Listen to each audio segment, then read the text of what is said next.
Okay, perfect.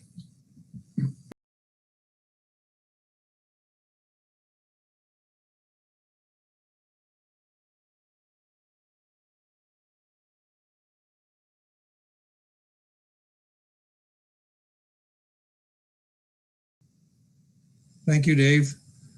Good afternoon, everyone. Here we are at the Community Improvement Program Committee. Once again, we have an agenda, and I will call the meeting to order at 4:01 p.m. on Wednesday. Approval of the agenda. Can I get an approval for the agenda? Chris, thank you. An amendment, Irv. Sorry? I'd just like to add 18 Becker Street as item B.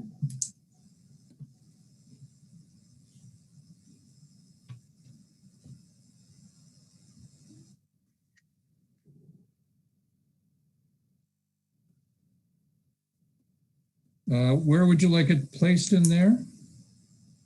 Under projects or under priority issues?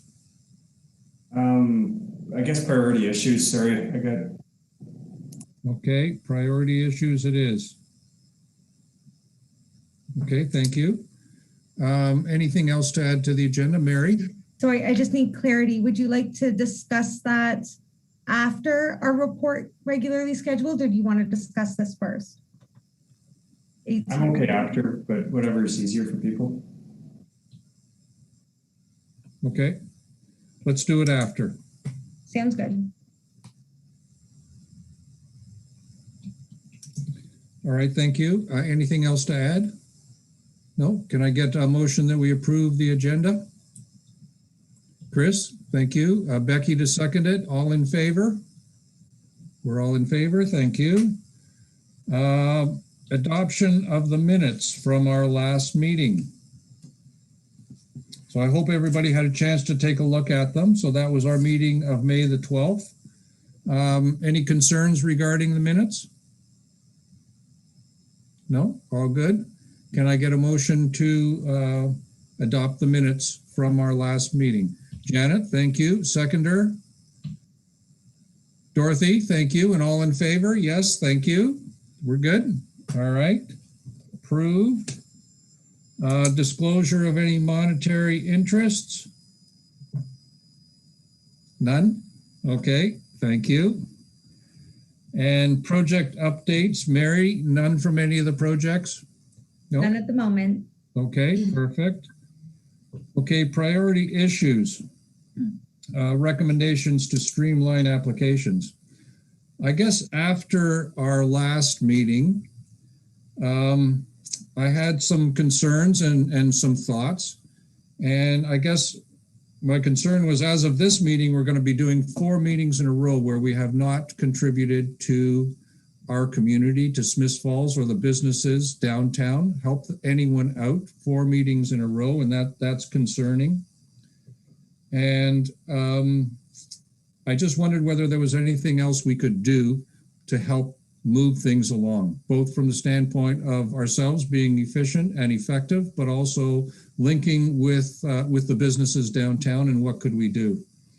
So I pulled together an ad hoc subcommittee quickly, and we had some discussions, and Mary was good enough to put some minutes together from that meeting that we could discuss with a number of recommendations, going through it to maybe help us move forward. Because I think if we're going half a year, in the last 4 meetings we haven't approved any funding to assist any businesses downtown, are we doing our job? Are we being effective? Are we helping the business community downtown?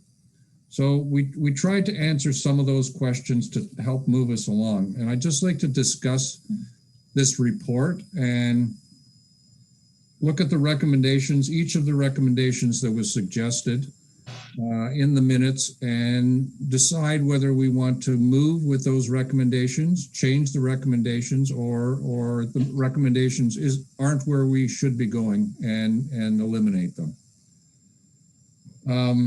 Mary, I'm not going to ask you to read the whole thing. I'm just going to jump right in and see where we're standing with the report. First, overall, and then we'll get to points within where it talks about the recommendation. So I guess, are there any overall comments about the report? Things that you like, things that you didn't like, and then we'll just go through each recommendation. Chris, we'll start with you. Thank you. Thanks, Irv. I think, yeah, a lot of constructive discussion in it, but it definitely caught me off guard. I think calling it a subcommittee kind of gives it that talk as if it was endorsed or consented by the committee, and I think it was more of like a working group or a consultation session. So I think it'd be important to reword that just for clarity. And then I guess the second part that I was disappointed in is that there's a lot of overlap with this in our 5-year review. So I was under the understanding that the 5-year review wasn't moving forward because staff were swamped, but then we've got time to do all this. So like, I would much rather do the 5-year review and get that holistic improvement happening than this kind of Band-Aid job that we keep poking away at. So like, I really appreciate the intention of it, but I think it falls short of being a full 5-year review, and that's where our problems really start. I would agree. It definitely falls short of the 5-year review. It might add some points to the 5-year review, but it's definitely not the 5-year review. This was basically an hour-and-a-half meeting, subcommittee meeting, and then just pulling the notes together from that subcommittee meeting. And that's all it was. And we do say, provide a basis for discussion at a regular CIP committee, because nothing in this is approved by the CIP. Nothing in this is approved by council. It's just ideas that we were putting out to try and get things moving along. I'll ask you, Chris, do you think we're being effective in our job?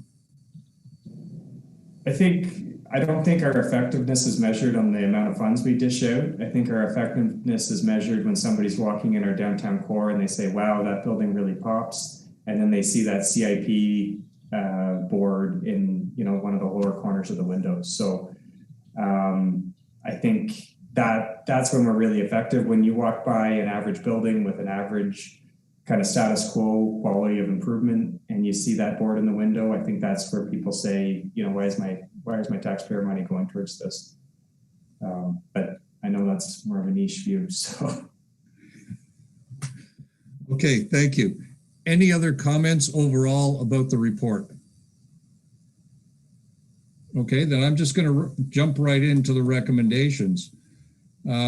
We go down the first page, and I think the 4th paragraph here, it is recommended that the CIP committee appoint a consultation subcommittee.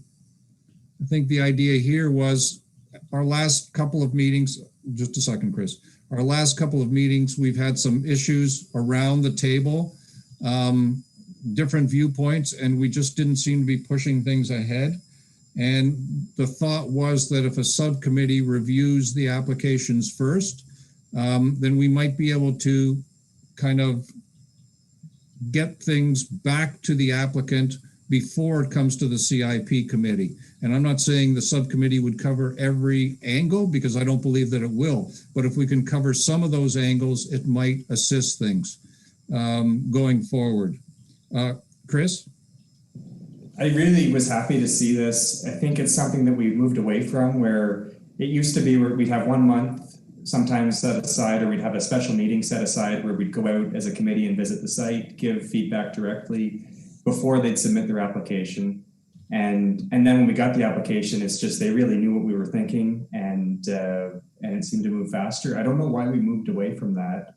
The only comment I'd have on what's recommended is that I don't know if I'd limit it to a subcommittee. I don't think it's something we'd necessarily need quorum for, but if we open it up to everybody, and if everybody that wants to go, I think should go to get to have their say. But depending on the interest there, maybe it can be a subcommittee too. I don't know. I think a subcommittee is easier to pull together because we're only pulling 3 team members together.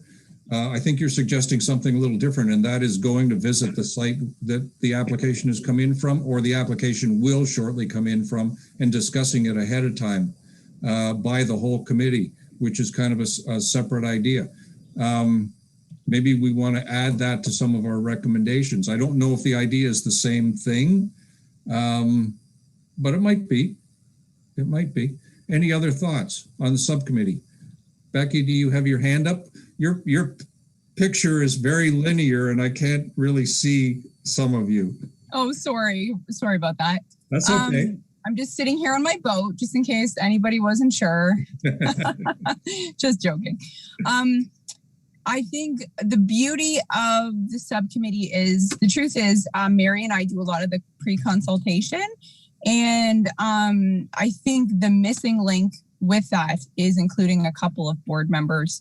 I think it gives the board, committee members, it gives them a direct connection to, streamlining that process. Right now, it's like, I feel like Mary and I have executed that, and we're just not always going to properly represent all the different views on the committee. So I think I support this. I think it's a great first step in, moving to efficiency. I will say that I do agree with you, Chris, that this is it could be perceived as a band-aid solution. I think that the 5-year is much more important, and hopefully we can move that forward soon. I will say that I joined in a time where we still did a full committee pre-consultation, and where I think that's a little bit challenging is where we had committee members understandably having questions, which is appropriate for, would support their vote. But sometimes there was suggestions made on the spot to the applicant, which might not have reflected the entire committee's view. So that's where it gets to be a struggle to have everyone there. And logistically is just if we're all sort of making off the cuff suggestions of what we would like to see, but we haven't voted on that. That's where some aspects of that logistically are a little bit challenging. But I do support the idea of moving forward with the subcommittee just as something that will help with our efficiency at the moment while we're waiting to do the 5-year review. Chris. Yeah, I think that's a really good point you bring up, Becky, because you get those kind of on the fly. It's just not professional. I think no matter whether it's a subcommittee or a full committee, we should probably set some ground rules of how we interact with the property owner or the business owner to avoid that side of things. But I think to have that site visit is really invaluable when you're filling out that evaluation, because I think of like the last meeting, I got mixed up with a painted brick wall of whether it was painted or not, because I'm looking at Google Maps and I should have done my due diligence and stopped by the property. And I think formalizing that isn't a bad thing, as long as we're like a well-behaved school trip. We're not like shouting out suggestions and doing stuff on the fly. Okay, any other comments right now? Is there any reason why we couldn't look at having a subcommittee to evaluate the application just before it comes to the CIP and doing a road trip to whatever structure we're looking at? And whoever can show up that day will show up that day. We could do it as part of our CIP committee meeting, but right now doing Zoom and going to visit a structure is probably not workable. So it'll be a different day.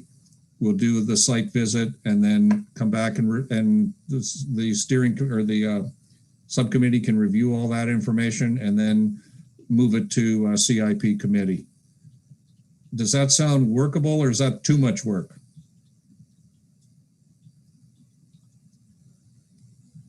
Okay, all good. So can we move this one forward and just see how it works? Mary, from the standpoint of this report, can we add something to it, which is we should recommend doing a site visit to each application going forward for whoever from the committee can be on site that day? And we'll figure out how we pick the date. Yes, I can. Okay, perfect.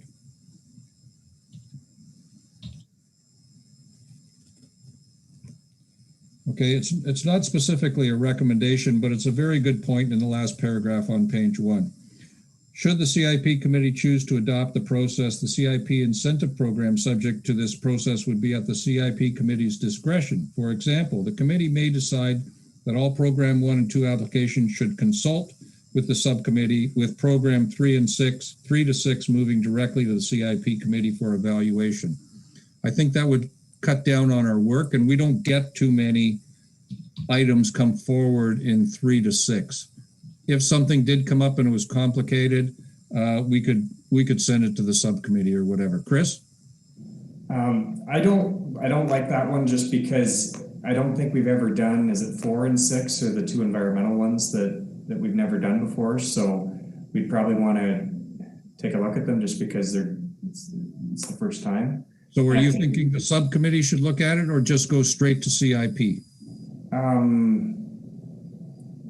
Well, sorry, maybe I'm confused on it. The committee, I wouldn't think the subcommittee would need it. It would just go right to the full committee, I guess. Yeah. Is that what it's, maybe I'm reading this wrong. That is what it says. Okay, yeah, no, sorry, I misread that. That's great. Okay, thank you. So we'll move on to the next recommendation.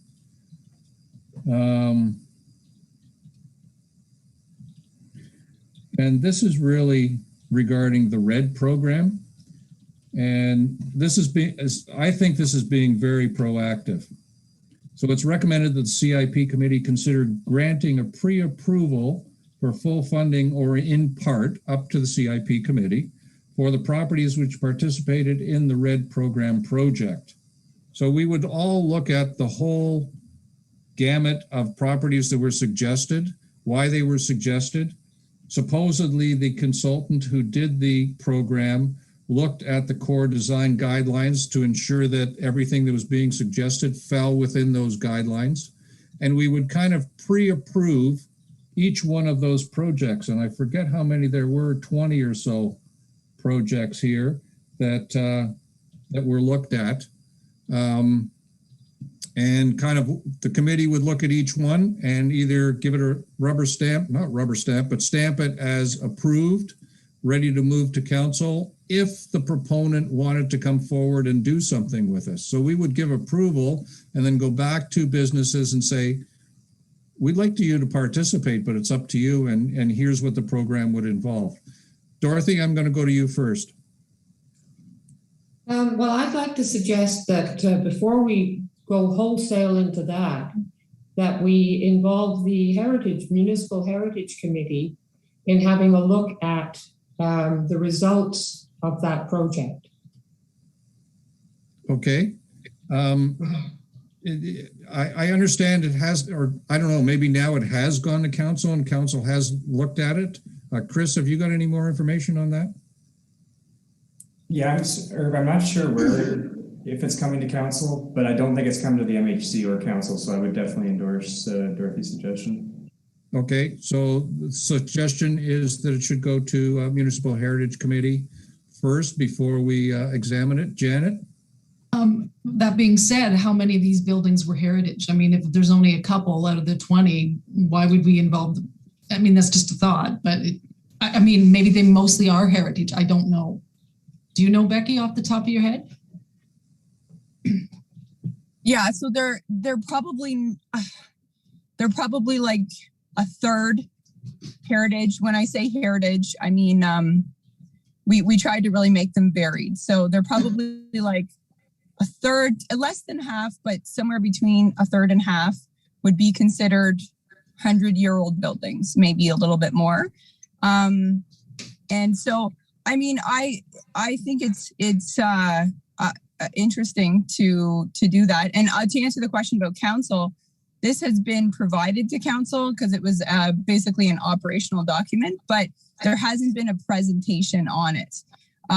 Whether or not that's coming, I can't say at this time, but yeah, I certainly think that it has been, delivered to council at this time. Okay, is it up to the Heritage Committee to decide whether a building is heritage or not, and they should look at it first? Dorothy?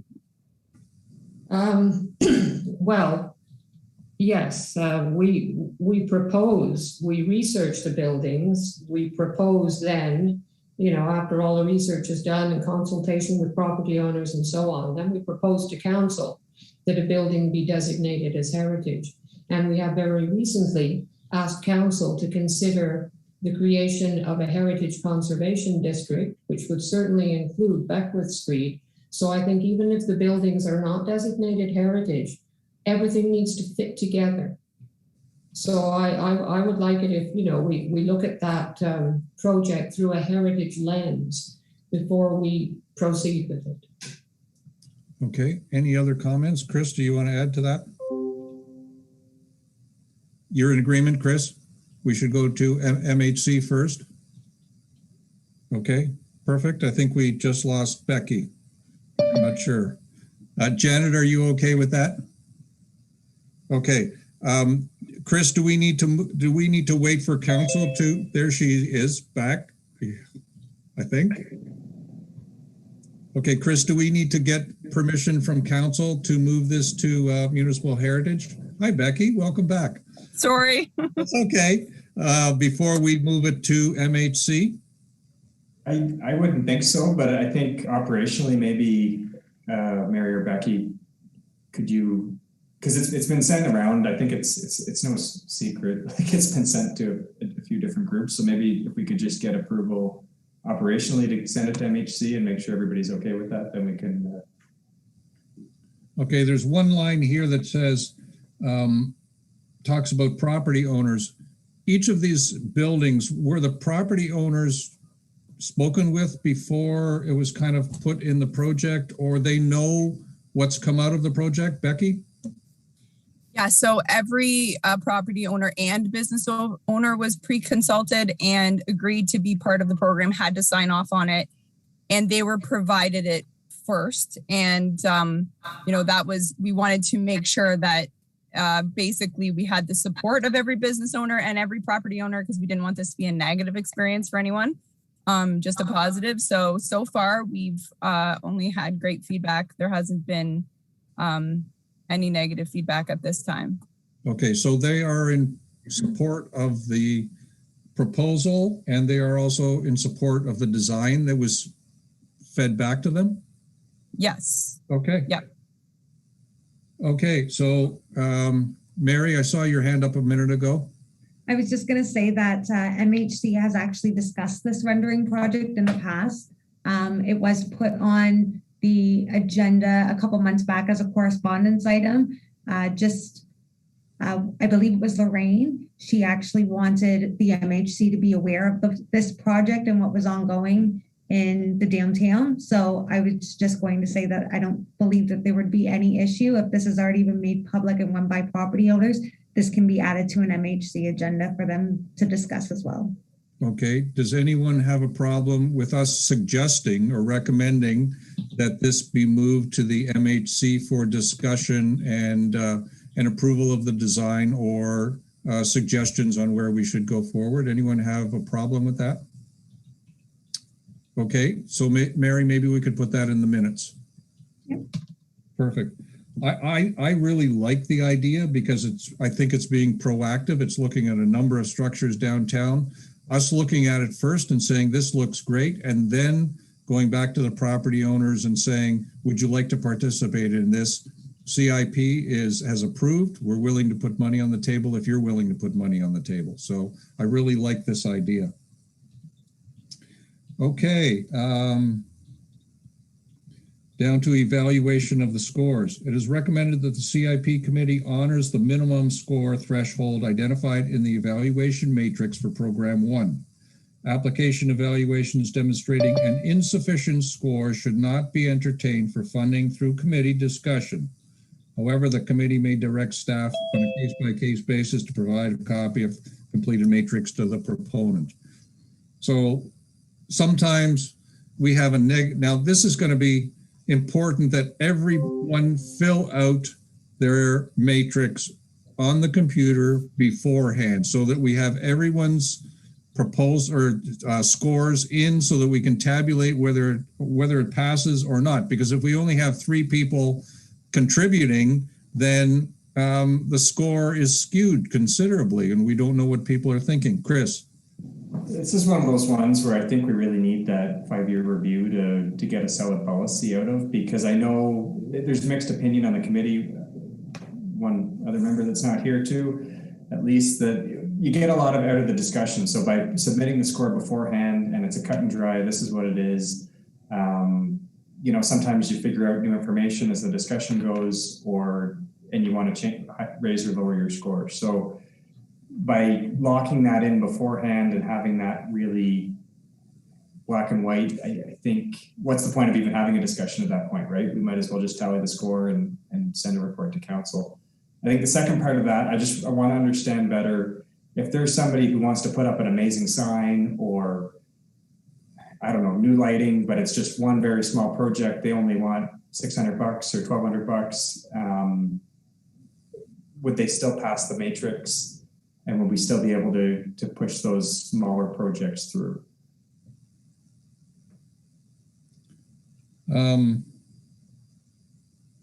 I think there's a couple of points there.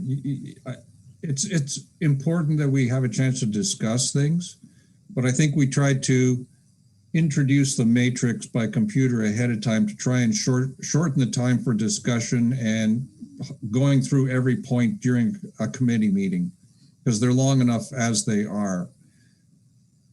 I don't think that's in policy that we have to do that. We've decided ourselves that we should go in that direction. So the question would become, is it working or is it not working? And if it's not working because we don't get the proper discussion, then we need to change it. And now, okay, any other comment before I move on? Becky. The only thing I would add that I like about the matrix is that it has been built to be based on the program and the description of the program and what it's supposed to accomplish. So for me, it always reminds me of what the lens is that we're supposed to be evaluating with. So, you know, because I think it's easy for all of us to, you know, beauty, what we want to see is objective, and it's different for all of us. Every one of us is unique.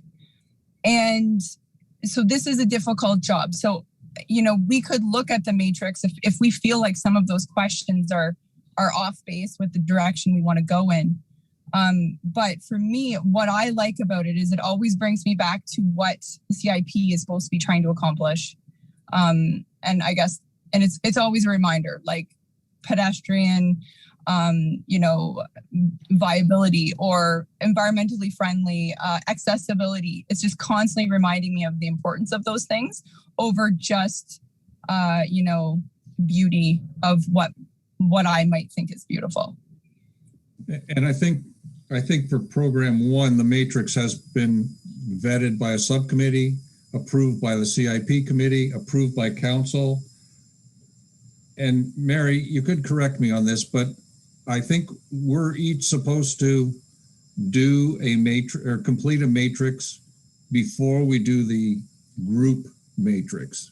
Is that correct? Am I correct on that assumption? So that's not in policy by any means. I believe that was a practice that before we moved into the virtual setting, committee members were trying to complete their evaluation matrices and bring them to meetings to contribute to the discussion. And then the committee as a whole would complete an evaluation matrix all together as a group, and that would be the finalized scoring. This suggestion, like you said, Irv, was just brought up when we moved into the virtual format, just because it did cut down on meeting time and whatnot, because a lot of what we were going over, it was a long discussion, and we had meetings that were up to 2 hours long and whatnot. So we were thinking that this was a way to incorporate everybody's say.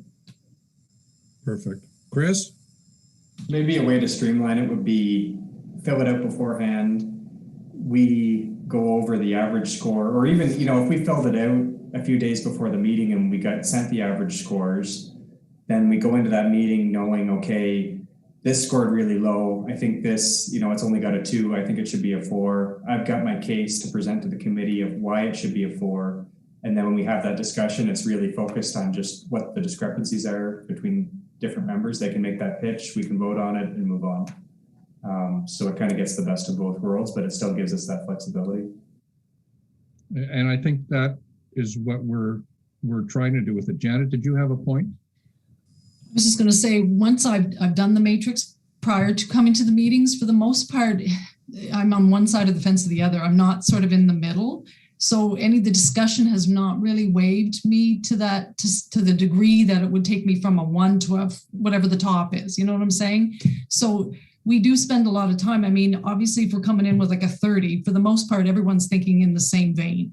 There isn't going to be a lot of discussion to kind of sway us to the other side. Yeah. So that's where I do think there's a lot of discussion where we're already at a 30. Why are we discussing this, right? That there really isn't anything there, unless someone has some, I guess someone is at the very top end and it is an anomaly that wants to bring something to the table. But in any of these discussions, when it's been a failing grade, there hasn't been anything that's really brought me to the other side. So it just seems like a lot of time wasted on something that we've already pre-decided that it, really isn't going to go any further. So. And I think that's basically what it says in this paragraph, that if we've decided that it's a fail mark, then it's really not coming up. And everyone needs to put their marks in, because if we don't have everyone putting their marks in, then it's just not a fair judgment when we get to the CIP committee. Chris? So just for my clarification, like if you had a backlit sign, all you were doing was taking it down, putting up, say a sign with gold lettering, would you be able to score enough points to pass program 1?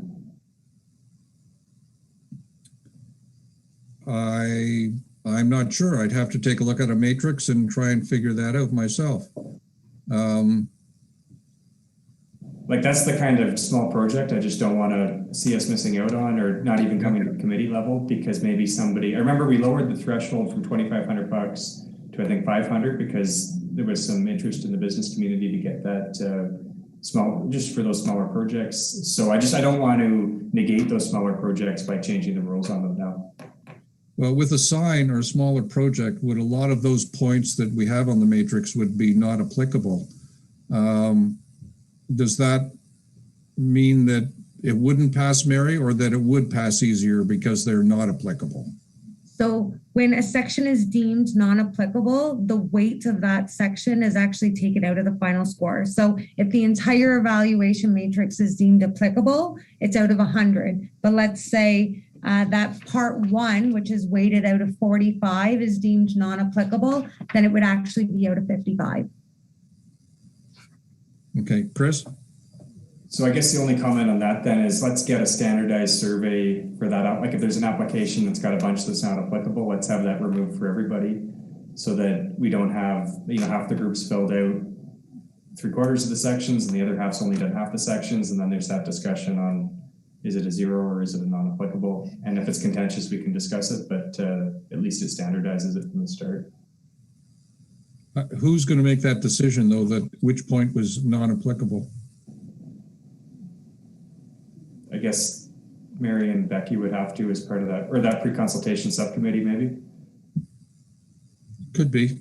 Yep. We could make those suggestions. Becky, did you have your hand up? I did, but actually I was just going to make the exact same point that Chris just made. And I think that's, he just nailed it. Okay. All right, good.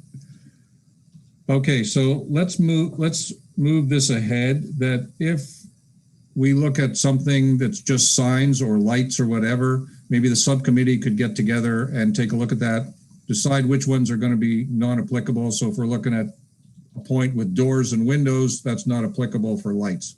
So, and we'll just take that one right out when we do the matrix. Mary, does that mean a programmer has to redo the matrix accordingly on the spot, or how do we do that? So that would be me. And to be fair, that's not a hard thing to do. It would take me roughly 5-10 minutes. So that can be accommodated. Okay.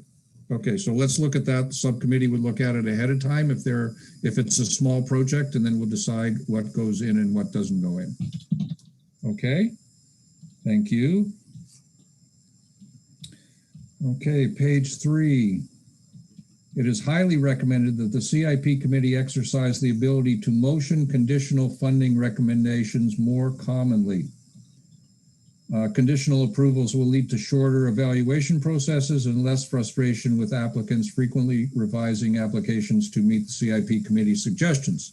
So a lot of times we have an application come forward and we'd like to add something, or we'd like them to add something to that application, and we send it back to them. Then that's another month coming back to us. Hopefully it's ready to go by that time or not. What this is saying is, in the contract with the applicant, we can put things in that contract that would stipulate exactly what the committee was saying. So yes, we're going to contribute this grant funding, but you're also going to have to include this and this to get this project moving. So Mary, you had your hand up? Oh, I was waving. I apologize. Okay, sorry. Okay. All right, Chris?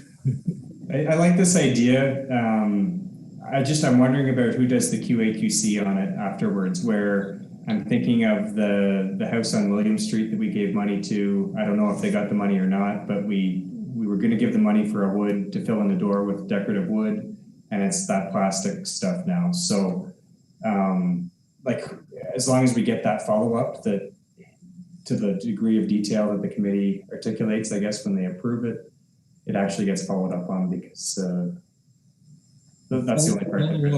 Follow-up is very critical, I think. Mary, who does the follow-up on that? Is that planning, or is that economic development, or? So I'm notified, and I actually do a site inspection, and I take a look at all the application materials and the committee's discussion minutes and evaluation. And I take a look at the site, take a few pictures. I bring it back to the office and review with the invoices as well as all the material just mentioned to make sure that it's generally consistent with what the committee approved.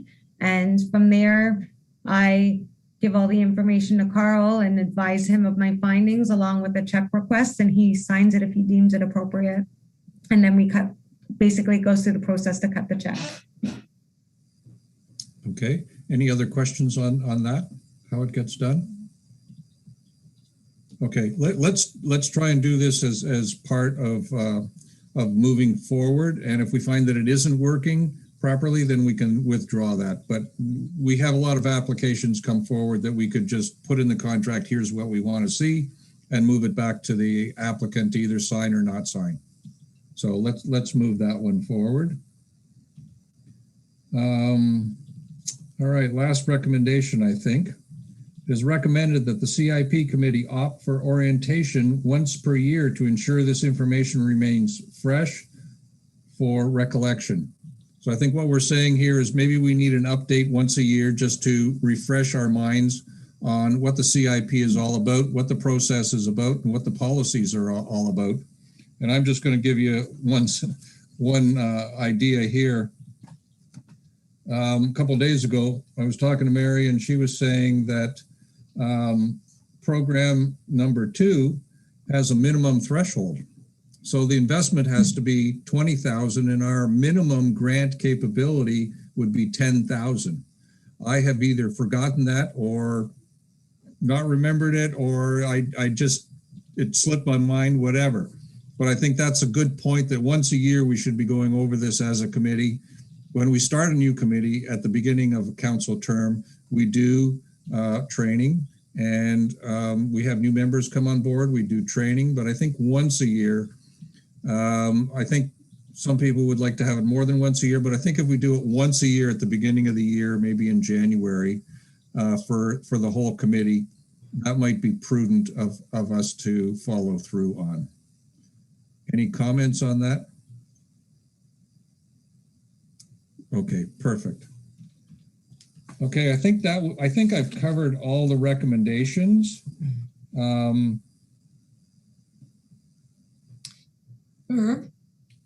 Yes. Can I just Janet? follow up to what Chris had indicated earlier? Where are we at with the 5-year review? I mean, this is already behind, and I know workload, and you've just alluded to that some of this may even create more workload for Mary and for Becky. So where are we potentially scheduling this in for review? Do we know? So Irv, I can address that now. I had planned to address it during roundtable, but if you'd like, you can go ahead. Yeah, go ahead. I guess firstly, because I was listening to the discussion earlier, I was getting the sense that there's a little bit of the impression that the monitoring is an update of the CIP, which it is not. It is a monitoring report to monitor the success of the CIP over its term. So it's simply going to be a package report that tells you recommendations to update the CIP, and it could inform a update to the CIP down the line, but it's not going to update the CIP in itself. There's a public process that would need to be undertaken. It kind of actually, if anybody's familiar with the Planning Act, it follows kind of the same lines as an official plan amendment. So whenever we want to update that document, there's kind of an extensive public consultation process, and that will not occur this year. What we're trying to do is the monitoring report. So the monitoring was called for in year 5, but it was also called for that annual reviews occur as well as an interim review in year 3. So staff are working from the base, basically. So we're working from the ground up 6 years later. That is what is taking so long, is that we don't have previous reports to kind of base this information on, but it's just going to be a report that kind of assesses the success and shortfalls and gives recommendations on where the CIP should go next. And it will inform an update, likely, but it's not going to actually update the document. So I just worry that maybe the committee is hoping that this monitoring report is essentially going to come up with a brand spanking new CIP and clarify these areas. But that monitoring report is just one piece of the puzzle. There's still quite a bit of work that's going to need to be done with the CIP. Janet? Is that what the original CIP dictates? Is just a monitoring? So what it dictates is that essentially that there's like a progress of how many applications are reviewed. That was supposed to be every year. So how many applications were approved, and then there would be an interim. It's very broad too, which is what's difficult, but there was supposed to be an interim report at year 3 that kind of did the same thing. There's certain questions that Section 9, I believe it is, of the CIP document actually wants you to answer with relation to each incentive program. And as a subcommittee for the monitoring, we actually went over some of these questions to give me a little bit of content. But generally, it's more of taking a look at, it's taking a look at his successes, and some of the reporting that was called for down the line hasn't been done either. So it's actually hard to say what the intention was supposed to be, because the provisions within the CIP policy are very broad, and we all know that after working with the CIP, there's many questions that need to be answered. There's many areas of clarity that need to be provided within the CIP document, but the actual monitoring itself doesn't give that impression that much work needs to be going into it, because it is that broad. Like, it's broad enough that everything we've mentioned, everything staff mentioned, can be included in it, but it's so broad, and it's general. It's really hard to explain. So if you've read the document, you know that there's a couple of questions. They want you to take a look at the amount of funding that you've actually approved versus the cost of the improvements, and essentially what's coming out on the other side. But that's just the base of what they want to see for program 1. But we know that there's other things that we need to look at for program 1 or program 4, right? You know, there's a lot of questions that need to be answered. So we're trying to address all of those areas that were identified, but we're working from the ground up, though, unfortunately, 6 years later, because some of this could have likely been done in year 3 when an interim review was scheduled. So it's been a difficult process. Ultimately, I know that there hasn't been much evidence of the process being undertaken, but just note that we are trying to move things forward. There are several projects on our laps right now, so we are trying to move things forward, though. But I just want to make sure that the committee is aware that this isn't going to update the CIP policy. It might inform which updates need to occur to the CIP, but there's an extensive public consultation process that needs to occur for the CIP to be updated. And this monitoring report is just going to essentially evaluate the CIP in its current term. Okay, thanks. Janet? So and this could be just my takeaway, my assumption, and I'll have to look at it closer. I was always under the impression this was a 4-year commitment by council. And then at the end of 5-year. At the end of that, we would reevaluate it and wish to continue with it, but basically it was a 5-year commitment. So what you're saying is this is in until such time as we do public consultation to if and when we were to remove it. Is that what you're saying? This is going to continue until such time. So the CIP document itself allows council to continue this term. So it does call for a 5-year term and it does call for the monitoring, but it doesn't need to end at the 5-year term. Council has the discretion to extend that 5-year term and to continue extending it, but the monitoring was still supposed to occur. So this is essentially the document in which we are working from until we do that public consultation process to amend the document. Okay, so do we have any legal process that council has extended our term? We're already past 5 years, so we're still operating, but do we have some kind of a legal process that they've said, yes, we should be extending it until the public consultation, or where do we stand on that? Chris, I think you had a point. Yeah, I think 2 things to consider. One is that based on the Housing Task Force meeting today, it sounds like the affordable housing CIP is going full steam ahead. So if we're going through that legislative process on an affordable housing CIP, it's probably a good combination to pair it with this one. I don't know if they're talking 2022 budget or how soon, but it sounds like that's moving forward. The other side, I think there's a lot of leeway that we've got within the plan to tweak things. We look at the evaluation matrix that we came up with. You know, we can't change program 1 to 6, but we can change how we value program or how we evaluate program 1 to 6. And I'm pretty sure we can change who sits at the table. So if we want to have somebody from the accessibility committee, or if there's another group that's maybe underrepresented, those are things that we can look at. So I think there is a lot of room for tweaking with the data and with the information we'll get from the review. But an overall structural change, like if we wanted to change it to a heritage CIP, then that would require the greater consultation, but I don't know. Okay, Mary? So just to add, there's parameters within the CIP that would necessitate a material change. So we have consulted legal, particularly when COVID-19 occurred. We had consulted legal on what necessitated a material change, and anything that would fall under or be classified as a material change would need to undergo a public consultation process. But Chris is exactly right. There is power within the current CIP and that the CIP committee holds that can essentially affect how the CIP is implemented. Now, ultimately, whatever that process it is, it needs to conform with the broad parameters that were already given within the CIP, but those powers are available to the committee. Okay, just to mention though that we did make changes to the program 1 matrix, and we would have liked to have made changes to the program 2 matrix, but council indicated that they did not want us to proceed on that until the recommendations came forward and the evaluation was completed. So we may have certain powers there, but we move by council's discretion, and if they've kind of put a line in the sand there and said, you need to wait. So we cannot make the changes that maybe we would like to make to the other program evaluations.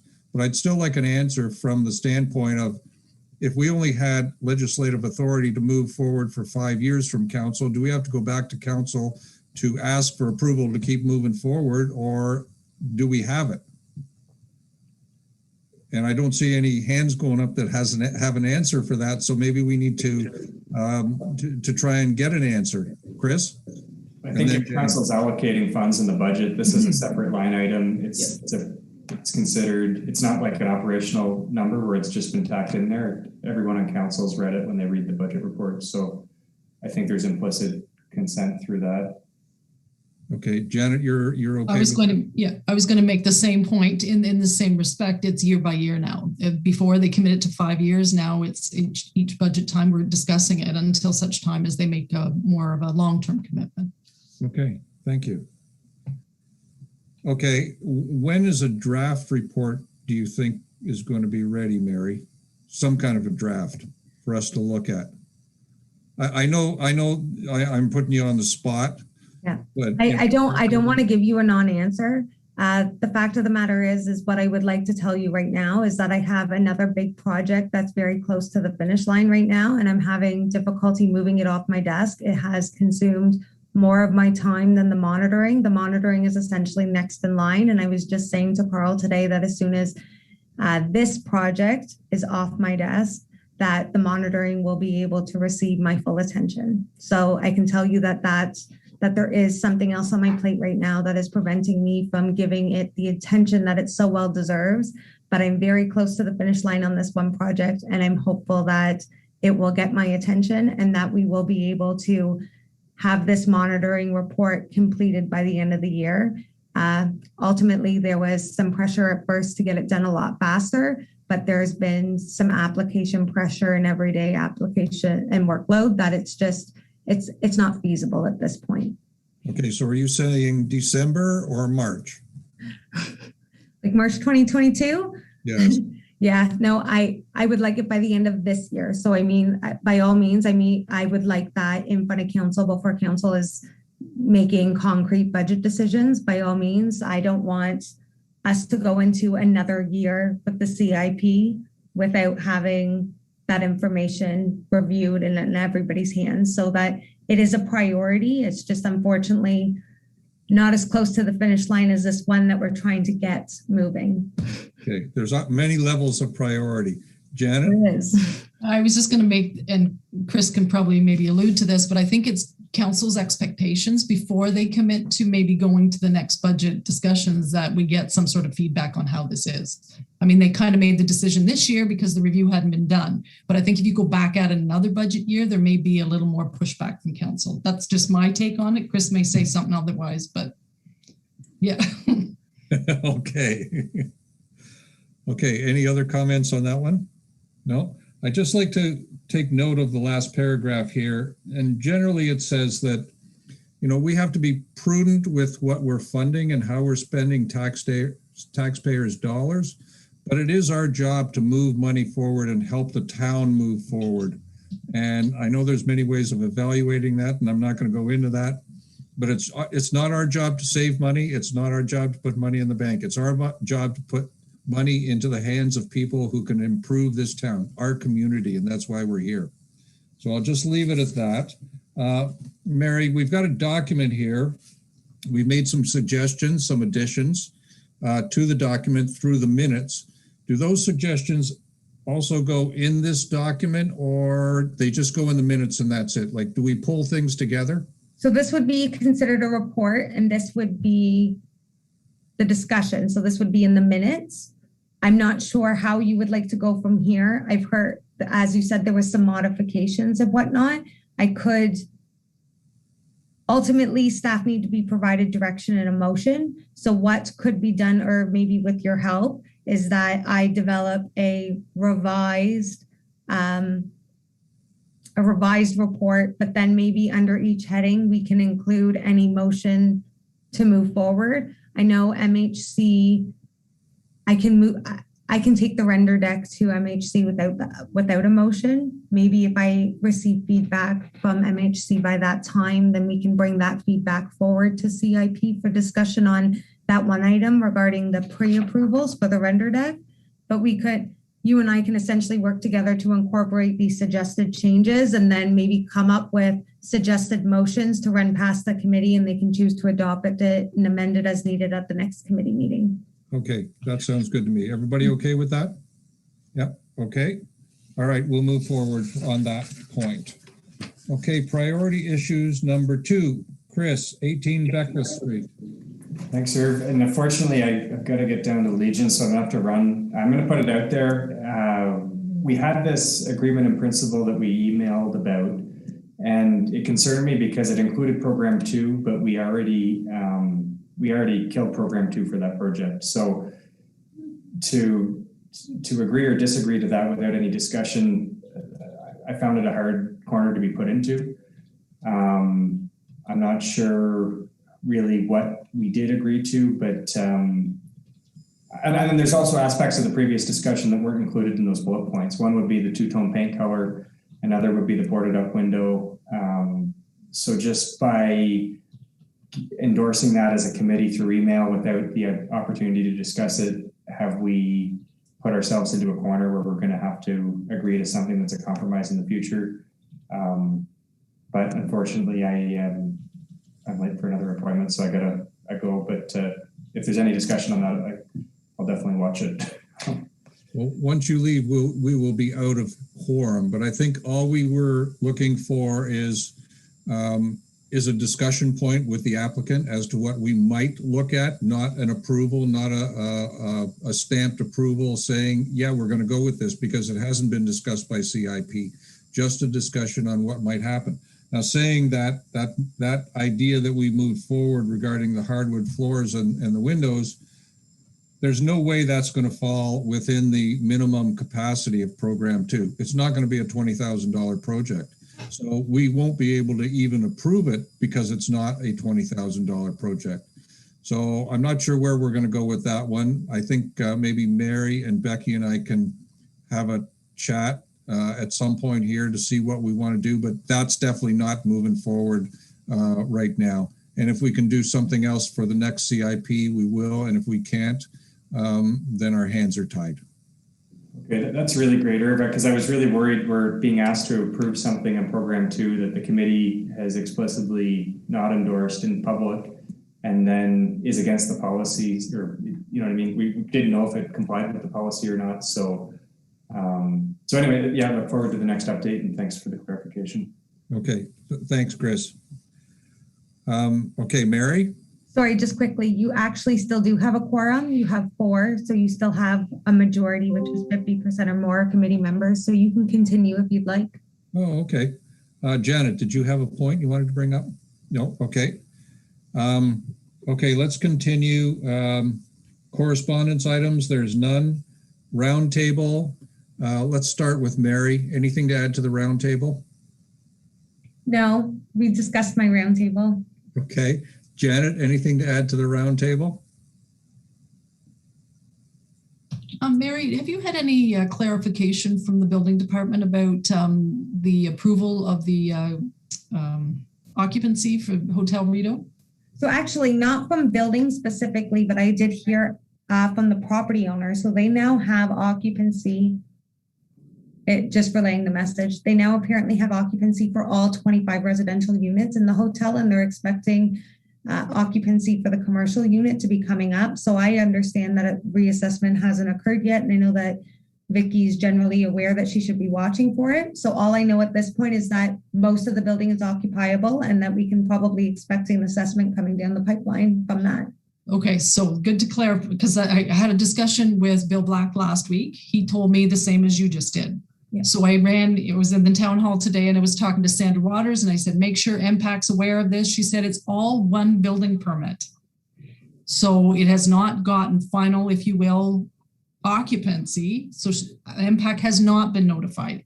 So that's what I said. We need to be cautious of cognizant that the homeowner is looking to get this done ASAP. So we might want to get clarification from Bill Black and Sandra that if she can go ahead and tell MPAC, please do so, because we don't want them thinking we're delaying this process. You know what I mean?